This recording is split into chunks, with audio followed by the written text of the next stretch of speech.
Good morning, everyone. It's great to be here today on a beautiful spring morning in Etobicoke Lakeshore. And I want to thank our candidate, Thomas Yanetiello, who is a candidate for Etobicoke Lakeshore, for welcoming us to your riding.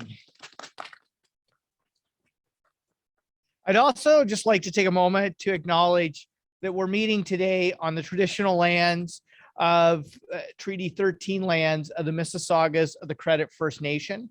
And I want to reaffirm the Ontario Green Party's commitment to the truth and reconciliation process.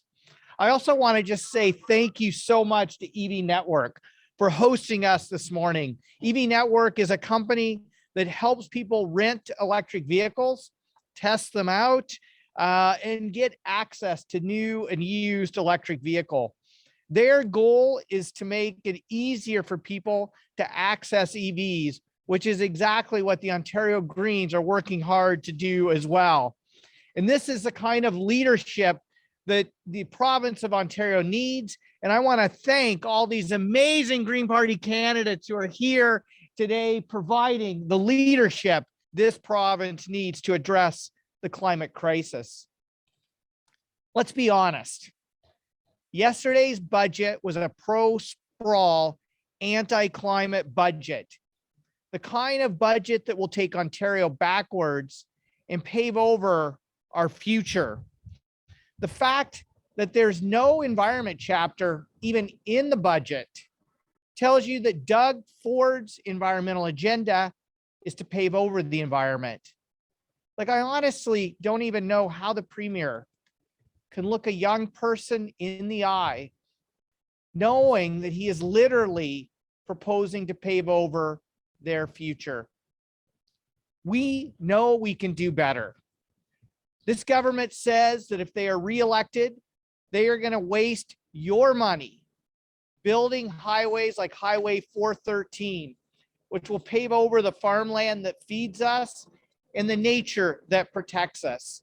These are old ideas that Ontario simply cannot afford.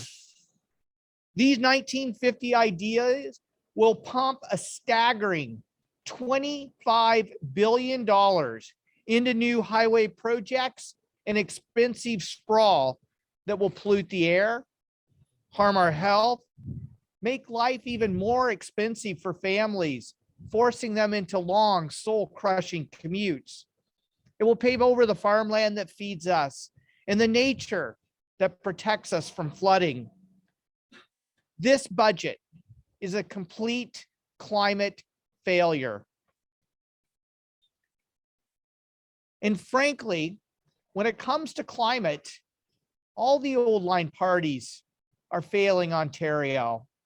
You know, the Liberals and the NDP voted for Doug Ford's license sticker plate gimmick and failed to vote against his support for pipelines, including Line 5.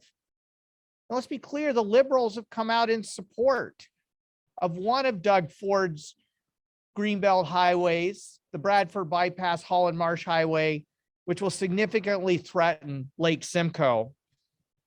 And so while the old parties are offering up either no measures or half measures when it comes to addressing the climate crisis, the Ontario Greens are presenting the people of this province with a clear choice. If you want a livable future for your children, if you want a province that's going to succeed in the new climate economy, if you want to crush climate pollution and build livable, affordable, connected communities, then the only choice is to vote for the Ontario Green Party. So today I'm proud to acknowledge that we're in a climate emergency, and that if we're going to address this emergency, we have to electrify our transportation systems, which are the largest source of climate pollution in this province. And that's why I am so proud to announce our zero carbon transportation plan today. Under our plan, we will make it more affordable to drive and bike electric by offering Ontarians incentives up to $10,000 for the purchase of a new electric vehicle and $1,000 for the purchase of an electric bike or used electric vehicle. We will make it easier to make electric driving more accessible for people by expanding Ontario's EV charging network all across the province to include public and private parking lots, transit lots, on-street parking, and parking at people's homes. We will add 4,000 electric and fuel cell buses by 2030 so we can quickly ramp up electrified, affordable public transportation for people. We will electrify the GO system now, and we will triple public transit use by 2030, ensuring that we make the investment so transit is reliable, affordable, safe, and convenient for people all across this province. When it comes to building a livable future for Ontarians, the Green Party is the only party putting forward real solutions to old problems. Our plan is not only good for the climate and our health, but it's also good for our economy, positioning Ontario to be a global leader in the new climate economy. So I want to close by saying it's time to get serious about addressing the climate crisis. It is now or never. We cannot afford to wait.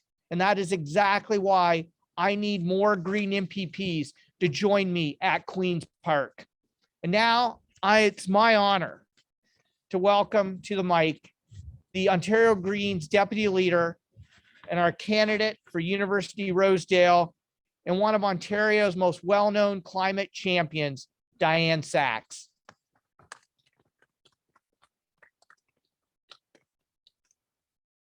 Hello, everybody.